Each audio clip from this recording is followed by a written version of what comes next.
থেকে আগুন নিয়ে ওই উনুনে জ্বালা হবে। এখান থেকে একটা পাতা নিয়ে জ্বালে নেওয়া হচ্ছে। ব্যাস ব্যাস ব্যাস ওই উনুনে দেওয়া হলো। ব্যাস ওই উনুনে চলে গেল। দুটো উনুন জ্বালা কমপ্লিট। যুক্তি ফুলের আজকের কি ভাজা হচ্ছে?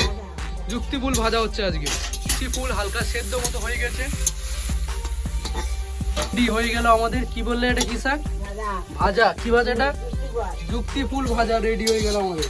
এরকম সবুজ হয়ে থাকবে তবে তো ভালো লাগবে। এগুলো এরকম হালকা করে ভাজতে হয় তবে টেস্ট হবে এটা। এটাকে প্রথমে খেতে গেলে কেমন এটা তেতো টাইপের লাগবে, তারপরে মিষ্টি মতো লাগবে। এটা কিন্তু ভালোই প্রোটিন হয় এটা যুক্তি ফুল। দেখা যাক কেমন হয়েছে। একটু গরম আছে, প্রথমে একটু গরম। ফুল খাওয়া যাক। তেতো কিন্তু ভালো, কিন্তু তেঁতুর পরে তাও মিষ্টি মতো লাগবে।